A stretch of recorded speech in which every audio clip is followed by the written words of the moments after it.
mas nadadagdagan pa ng mga sinihan yung Green Bones. Napakaganda ng mga nag-trending kahapon, trending sa X hanggang ngayon. The most talked about film, I think, itong Green Bones kahapon sa X, your trending, pinag-uusapan ng pagganap mo, Dennis. Anong pakiramdam na nakakabasa ng ganung comment mula sa mga casual viewers? We're not just talking about the film critics who watched the film in advance. Ito, casual viewers na yung nag-review ng pelikula. Grabe, parang sobrang nakakataba po ng puso.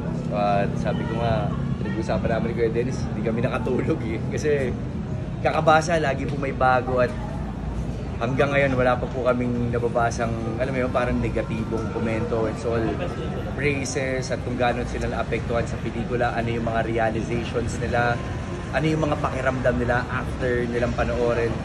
Grabe, sobrang nakakataba po ng puso at grabe, parang thank you Lord. Yun lang. Naiintindihan ko sila kasi ngayon, pangalawang beses namin siya napanood kanina. Ganun pa rin yung effect kahit ako mismo yung napapanood ko sa big screen at yung katabi ko si Ruru, parang hindi yun yung mga napapanood namin, parang wala kami doon eh. Kumbaga, ganun kagaling si Direk Zig, ganun siya ka-masterful sa storytelling. Talagang solid yung buong kwento. And alam ko mamaya si Alden magpapa-block screening. What can you say about your friends who are also sponsoring block screenings to support the movie? Ayun. Siyempre. Pag kami mga ganun, talagang mas nakakataba ng puso, nakakatuwa na ganun yung support nila sa amin. Yes, kumbaga syempre bilang mga kasama po namin sa industriya, na-appreciate po namin yun dahil you know, hindi lang naman po ito kumbaga pagtulong or kung ano man, it's para po sa industriya natin, you know, para po mas maraming makaalam at makapanood ng mga ganitong klaseng pelikula. So nakakatuwa na meron pong mga ganong klaseng mga tao katulad nila ni Alden na very supportive sa kanya po mga kasamahan sa industriya. Best comment na nabasa mo so far, Dennis, about Green Bones or about... best comment siguro, basa namin ni Ruru yung tungkol sa pag-mention niya ng Oscars. Sana daw, kung meron daw entry ang Pilipinas sa Oscars, ito na raw yun. So, Yes. Medyo sarap sa pakiramdam. That's the daughter of Caridad Santos. Yes! Thank you po, Miss Cathy. Maraming salamat po. Lu, ano masasabi mo doon? Oscar worthy. Grabe, Oscar worthy, di ba? Parang yun na yun, di ba? Para sa, sabi ko nga, para po sa aking first MMFF, grabe, I'm just very grateful. Makasama ko ang, grabe, para sa akin, Kuya Dennis ang pinakamahusay na nakatrabaho ko sa lahat. Sobrang, basta parang lahat po nag-align. Parang I'm just very grateful sa lahat ng bubuo ng proyekto na ito. Thank you. Oo, galing nun. Ang ganda nung review na yun. Picture lang natin. Nag-mirror ba kayo? Mirror muna, mirror. Grabe. Kasi meron tayo, Picture lang natin. Mo naman. Pwede ko din. Dadalik ko. A picture. Blue skies. Dito din, baba. Parang mas maganda yung kay J. Dito sa akin taas. Hindi nyo kaya to. Hindi nyo kaya. Ang best actor, shoe-in ka na daw. How do you feel? Hindi ko masyado iniisip yun. Iniisip ko yung hindi individual na talent, kundi yung lahat ng talent na isang grupo pinagsama para may kwento tong napakagandang proyekto na to. So, yun nga, ayoko magpa-stress na sa pagalingan. Ayoko magpa-stress sa yung paligsahan. Gusto ko lang i-enjoy lahat to dahil winner na yung pakiramdam na napili ito sa daang-daang entries na nag-submit. Kaya doon pa lang blessed na. Feeling blessed kami pareho. If ever sa'yo ibibigay, milestone, ano kasi ito, di ba? Ang ganda ng trophy. Well, Boy, 200 daw, trophy pa lang. nabalitaan ko nga, bali 200,000 yung presyo. Pero syempre, kung maibigay man, iisipin ko na makakatulong yan para mas may promote tong pelikula na to, para mas ma-curious yung tao na panoorin nila, na gusto naming mangyari talaga na maraming maka-experience nito dahil hindi lang siya isang pelikula parang isang experience talaga siya kapag nandun ka sa loob ng sinehan. Pero ano feeling lang, Dennis, na parang sa umpisa sa kahapon, 25, kukunti lang yung cinemas na naibigay sa inyo compared sa ibang movies. Kami ako yung tao na makukontento ko ano yung binigay mo sa akin. Pero mas gusto ko na yun na konti magsimula at madadagdagan in the process. Kesa naman sobrang dami kang magsimula, hindi mo naman napupuno lahat at nababawasan ka naman. So okay na sa akin, okay lang sa akin. Sa? Pangalawa na ba? Uy, masayang-masaya kami doon. Mission accomplished kami kung gano'n, di ba? Naman. Mission accomplished kami. Bento naman. Totoo man yun, ako totoo man yun. Grabe yung tinulong ng friend. po yun. Papunta pa lang sila doon, papunta. Dennis, kasi sa trailer pa lang, maraming na talagang nai-impress dun sa acting mo. Anong kaibahan ng role mo dito sa mga nagawa mo na in the past? Parang ito kasing angat na angat yung pagiging actor mo. Siguro mas kalkulado lang siguro dahil hindi nagsasalita. Bawat tingin dapat makahulugan, bawat senyales maging naiintindihan ng maraming tao. Bawat dialogue talagang siguro yung yung storytelling sa mga voiceovers talagang sineryoso namin pareho kaya maganda yung hatid ng kwento talaga. Si Jen parang all out support din sa'yo dito. Nagpagawa pa raw ng mga short show. Na gusto din namin. Charot. Sana meron din kami. Saka yung post niya nga na kumbaga parang nasa-shock pa rin siya sa'yo paano ka bilang aktor? Nakakatuwa dahil yun yung pinaka numero unong critic ko eh.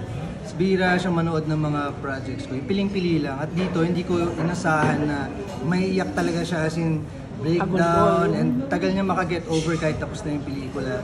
So doon ko napatunayan na merong something tong proyekto na to na kukurot talaga sa damdamin kahit sino makakapanood. Dahil makaka-relate ka. Simple lang yung kwento pero powerful siya.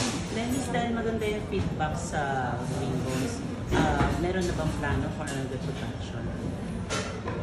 Wala pa. Ngayon, ina-absorb lang namin itong lahat ng magandang nangyayari. Siyempre, yung option na yun, laging nakaka-inspire lalo, di ba? Na mag-produce pa ulit. Pero tingnan natin, antayin natin kung hanggang saan yung tatagal na. Pero bilang first time producer, wala bang pressure sa'yo? Siyempre, ngayon, dati actor ka lang ngayon, invest ka dito. Meron. Sobra. Lalo na ako, parang never pa ako nagkaroon ng pelikula na nag-hit ng box office. Ngayon, mapalad kami na pinayagan ko yung mag-produce. And syempre nakita natin yung mga pelikula ngayon, umaabot ng mga bilyones. So, nandun yung pressure, dun pa lang pressure na kagad yun. Pero naniniwala kami dito, hindi man siya umabot ng bilyon. Sana marami makapanood at marami matuto. Then may update kayo ng number of cinemas? Kasi Nadagdagan daw. Ano ba yung As of latest now, natin? nadagdagan na tayo more than 20. Parang from 60 plus na tayo kahapon. Parang nasa 70 plus. Ngayon?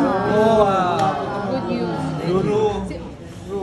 Yes, May po. nagsasabi na lead ka rin daw, gaya ni Dennis, patay kayo ni Dennis na lead. May nagsasabing support ka. Kung ikaw yung masusunod, saka mo gusto ilaban, supporting o best actor? Well, ako naman kahit po saan, di ba? Parang for me kasi, nung ginawa ko po itong project na to, hindi naman para po sa goal na dapat manalo ko or kung ano man. Parang nung in-offer sa akin itong project na ito, malinaw sa akin na it's an art film. Hindi po siya the usual sa mga ginagawa ko na teleserye. Dahil dito parang, mapasama lang sa dream team. From the writers, to the producers, to our director, aking co-actor, Kuya Dennis, parang isang karangalan na. So, saan man po ako makategori dyan or saan man ako malagay man o hindi, wala pong problema as long as mapanood po ito ng mga tao itong pelikula. Wow! Pero hindi ka na-inspire na mag-produce yan? Na-inspire sobra. Well, ever since naman kasi parang I guess it's the parang bagong model na sa generation po ngayon na parang yung mga actors, they're producing their own film so that at least mas mababantayan mo rin yung mga projects na ginagawa mo, ano yung mga ilalagay dito, ano yung ganyan, para at least, I guess, at this point in time, parang it's a matter of collaboration na dapat lahat may boses. So hindi lang basta yung producer lang, yung director lang, kundi artista or sino man dapat may boses sa isang project. Well, hopefully after this film, di ba? Sana po magkaroon po tayo ng oportunidad. Sobrang na-inspire ako kay Kuya Dennis dahil, naipasok po nila yung Brightburn dito at nakapag-produce ng ganitong kaganda at dekalibreng pelikula. So, yeah, hopefully soon po. True, si Dennis kasi kilala ng magaling na aktor. Nung makasama mo siya, ano yung na-influence niya sa'yo? At ano yung nabago sa'yo bilang aktor? Nabago sa akin bilang aktor is yung pagmamahal ko po sa craft. Si Kuya Dennis parang ever since nag-start kami ng day 1 ng shooting namin, ramdam mo na nandito ako para magtrabaho. Nandito ako para gawin to at maging maganda tong pelikula to. Kung ano yung pwede kong maiambag sa inyo, gagawin ko to. So, I guess dun ko na nakita yung level of commitment niya in every projects na ginagawa niya because during that time, he was still doing Pulang Araw at pinagsasabay niya sa Green Bones. And ako, nakikita ko, sabi ko, kung ginagawa ko yung Lolong tapos nag-Green Bones ako, mahihirapan ako. But si Kuya Dennis, nakita ko sa kanya na never niyang pinaramdam sa set, never niyang pinaramdam sa co-actors niya or kung kanino man na nahirap ako, napagod ako. Kasi siyempre, alam naman po natin kung gaano kaganda at kabigat yung Pulang Araw at ganito po yung kalidad ng Green Bones. Pero mararamdaman mo sa kanya na 100% committed siya sa project. So, magkaroon ng ganong klaseng katrabaho, sobrang nakaka-inspire. And bumilib ako bilang isang aktor sa kapwa ko aktor na ganito. Kaya po pala siya award-winning, kaya siya tinitingala at hinahangaan ng maraming mga tao dahil ganito siya, tinatrabaho niya yung mga ginagawa niya. So Dennis, anong Reaction mo din, Dennis? Lalo mo sa reaction mo. Siyempre, natutuwa na nakaka-inspire tayo ng mga tao, di ba? Kasi ano bang saysay ng mga ginagawa natin ito, hindi lang naman para kumita ng pera, kundi para, kahit paano, sumusubukan na maging magandang role model sa mga makakapanood, sa susunod na henerasyon, maipasa kung ano man mga insights na pwede nating maipasa sa kanila na matututo sila at mag-improve pa. Siyempre, masaya yung pagkakamit. Pero Dennis, sabi nila ang kasikatan nga nakakapagpabago ng tao. Ikaw ba na dumating ka sa point na naramdaman mo talagang sobrang sikat ka na at parang lumaki yung ulo? Sa totoo lang, normal talaga nararamdaman yan. Normal na nararamdaman yan ng kahit sino. Pero ang lang dyan, ang kailangan mo lang makontrol dyan, yun nga, wag pupunta sa ulo mo. Kailangan maging grounded ka pa rin palagi dahil minsan isang pagkakamali mo lang maaaring mawala lahat ng yun. So anong ginagawa mo para to keep you grounded? Nagiging thankful lang sa lahat ng mga mga dumadating, maganda man o hindi. Maging thankful na buhay tayo. Yun pa lang, kailangan na i-celebrate yun palagi. Araw-araw. Then sobrang seryoso ng mga role mo, ang bibigat. Pero sa TikTok, grabing ibang-iba ka sa TikTok. Oo nga, syempre. Parang may duality yung pagkatao mo. Meron nga kaya din. Meron nga. Lahat naman tayo may kaulitan nagkataon lang na isang araw nag-decide ako na share ko din sa mga tao yung hindi nakikita nila madalas. So, para lalo na, puro seryoso yung mga ginagawa ko sa pelikula, sa TV. So, para may iba naman silang makita, yung kabilang side naman. Ano yung mas si Dennis talaga doon? Siyempre yung mas makulit. Totoo.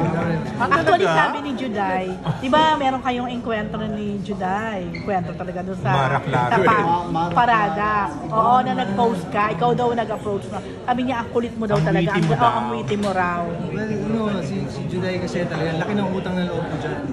Ayos naman. Nagsimula ako sa Ayos Temas. Bago pa nun, may commercial pa kami na ginawa. Tapos, yung AMA College ba yun? First movie ba Ayos Temas? First movie na Ayos Temas. At wagi ka doon. Wagi na siya agad. 20 years ago. Nag-American yung test. 2003. Ay, 2004. Oo nga, 20 years. Ito na po, kailangan. Then, ano mo doon? Ayun nga raw. Siyempre masaya na, makita na ganun. Actually, sila rin yung mga henerasyon na nag-inspire sa akin, kaya nandito kami. Natutuwa ako na ganun pa rin siya, hindi nagbago. So, ganun, tinutularan lang natin yung mga mas nauna na nagpapalala. Sana kayong win, ano? Best actor. Pero eto last question, Dennis, Ruru, kasi kahapon Christmas Day, medyo mas konti yung sinihan, pero nakakatuwa nga, kumakalat ngayon 75% now ng mga sinihan na nadagdag sa India. 75%. So, almost double na yung sinihan nyo. Tuwa ka na. Mas maraming makakapanood nito dahil napakaganda ng mensahe ng pelikula para sa lahat. Para sa lahat ng klase. Ano, picture lang ako. Wait, pa-picture lang ako.